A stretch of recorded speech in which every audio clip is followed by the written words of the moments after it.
So hi friends, ఇప్పుడైతే మీరైతే చూస్తున్నారు కదా. సో వీడియో అయితే చివరిదాకా అయితే చూడండి. సో మనకు వైఫై స్పీడ్ కానివ్వండి, లేకపోతే ఇంటర్నెట్కు సంబంధించిన అంటే మొబైల్ డేటా కానివ్వండి, స్పీడ్ అనేది టెస్ట్ చేసుకోవాలి అంటే అది పర్ఫెక్ట్గా ఏ ఏరియాలో ఎంత వస్తుంది అంటే మనం ఫస్ట్ ఎలాంటి యాప్ కూడా యూజ్ చేయకుండా, అంటే ఇక్కడ చూడండి, మీరు ప్లే స్టోర్లోకి వెళ్ళిపోయిన తర్వాత చాలా యాప్స్ అయితే ఉంటాయి. కానీ మనం వితౌట్ యాప్స్ నుంచి అయితే మనం వైఫై స్పీడ్‌ని గానియండి, లేకపోతే మొబైల్ డేటా గానియండి, మొబైల్ డేటా స్పీడ్ కూడా మనం చెక్ జేసుకోవచ్చు. ఒకవేళ మీరున్న ఏరియాలో స్పీడ్ ఎంత ఉన్నదనేది ఒకసారి చెక్ చేసుకోవాలి. అంటే ఎప్పటికి యాప్ అనేది ఇప్పుడు మనకు ఆల్రెడీ చాలా యాప్స్ అయితే ఉంటాయి కదా. సో, ఈ యాప్స్ అన్నీ అవసరం లేకుండా డైరెక్ట్‌గా మీరైతే క్రోమ్‌లోకైతే ఎళ్ళిపోండి.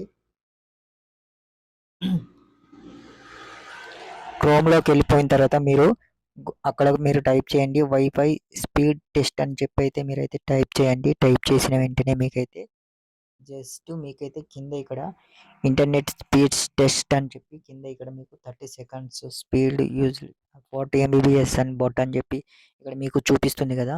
సో ఏంటి అని అంటే నేను ఆల్రెడీ నాదైతే ఒకసారి టెస్ట్ అయితే చేస్తాను. నేనైతే ఎయిర్టెల్ అయితే యూజ్ చేస్తున్నాను వైఫై. సో దాన్నైతే అంటే 40 ఎంబీబీఎస్ అయితే ఉంటది. సో అది ఎంత స్పీడ్ అనేది ఉన్నది, అప్‌లోడ్ ఎంత జరుగుతుంది, ఏంది అనేదైతే ఇప్పుడైతే మీకైతే చూపిస్తా చూడండి. సో ఇక్కడ మనం రన్ మీద క్లిక్ చేసామనుకోండి. సో మనం రన్ మీద క్లిక్ చేసాం. రన్ మీద క్లిక్ చేసిన తర్వాత మనకైతే ఎంత ఎంబీబీఎస్ వస్తుందనేది చూపిస్తది. సో మనకు ఎక్కువ వస్తుందా, తక్కువ వస్తుందా? సో 37, 39 నాకు తెలిసైతే 33 వరకు పోతది కావచ్చు అనిపిస్తుంది. నాకైతే 37, 35 ఓకే. 40 ఎంబీబీఎస్ అయితే చూపిస్తుంది. డౌన్‌లోడ్ స్పీడ్ వచ్చేసి మనకు 40 ఎంబీబీఎస్ అయితే ఉన్నది. అంటే మనకు మనం ఏదైనా డౌన్‌లోడ్ చేసుకుంటే గనక ఆ 40 ఎంబీబీఎస్‌తోనైతే రన్నింగ్ అయితే ఉన్నది. అప్‌లోడ్ చేయాలంటే మాత్రం, అంటే మనం వేరే ఏదైనా ఫైల్ గానీ ఏదైనా అప్‌లోడ్ చేస్తే మాత్రం తక్కువ అయితే 37.5 అయితే ఉన్నది. అంటే ఇప్పుడున్న సిట్యుయేషన్‌లో, ఇప్పుడున్న నెట్‌వర్క్‌కి సంబంధించింది నేనున్న కాడ.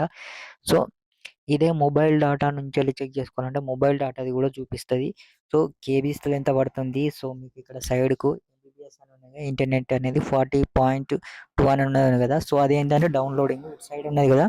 ఈ సైడ్‌కొచ్చేసేది ఏంటి అనంటే ఇక్కడ మీకైతే 37.5 ఉన్నది కదా. సో అది అప్‌లోడింగ్ స్పీడ్ అన్నట్టు.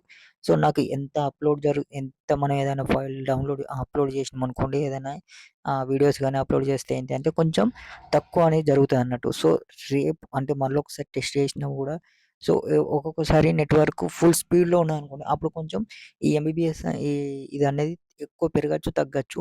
సో మనకు ఒక్కోసారి కొన్ని కొన్ని ఏరియాలోకి పోతాం. సో అసలు ఇంటర్నెట్ పనిచేస్తదా, చెయ్యదా అనేదైతే టెస్ట్ చేసుకోవాలంటే మనం అంత పెద్ద యాప్స్ అయితే యూజ్ చేయాల్సిన పని లేకుండా డైరెక్ట్‌గా మీరైతే ఈ క్రోమ్‌లోకి వెళ్ళిపోయేసి వైఫై స్పీడ్ టెస్ట్ అని కొట్టండి. సో ఇక్కడ మీకైతే రన్నింగ్ అయితే ఉంటది. మీకు పైననే ఉంటది మీకు. సెర్చ్ బార్‌లో పైననే ఉంటది. ఇక్కడ రన్ అని ఉంటది. రన్ స్పీడ్ టెస్ట్ అని ఉంటది.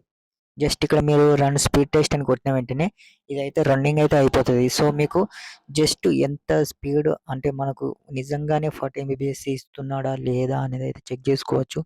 సో యాప్ ఏంటంటే కొన్ని ఒక్కొక్కసారి ఫేక్ అయితే జరుగుతాయి. సో ఇదేంటి అనంటే ఆన్‌లైన్ సిస్టమ్ ద్వారా అంటే మీ నెట్వర్క్ ఎంత స్పీడ్ ఉన్నదా లేదా అనేదైతే పర్ఫెక్ట్‌గా చూపిస్తది. చూడొచ్చు ఇగో. సో మనకైతే ఇంతకుముందైతే కొంచెం అప్‌లోడింగ్ స్పీడ్ అనేది ఏంటి అనంటే తక్కువ, ఇంతకుముందు చూపించినప్పుడైతే తక్కువ ఉండే. కానీ ఇప్పుడు పెరిగింది. కాకపోతే ఒక్కొక్కసారి వైఫై మనం ఇప్పుడు ఎన్ని మొబైల్స్ వాడుతున్నాము, ఇంకా దేని కనెక్టింగ్ అయిందో, సో దాన్ని పట్టుకొని కూడా ఒక్కొక్కసారి డౌన్ అయిపోయిందనుకోండి. సో మనం అనేది కనెక్షన్స్ అనేది కట్ చేసుకుంటే సో మన మొబైల్‌కి గానియండి, ల్యాప్‌టాప్ గానియండి స్పీడ్ ఇంటర్నెట్ కావాలన్నప్పుడు టెస్ట్ చేసుకొని మంచిగా వర్క్ అయితే చేసుకోవచ్చు. సో ఇది అనేది స్పీడ్ టెస్టింగ్ అనేది ఇలా ఈజీగా అయితే చేసుకోవచ్చు.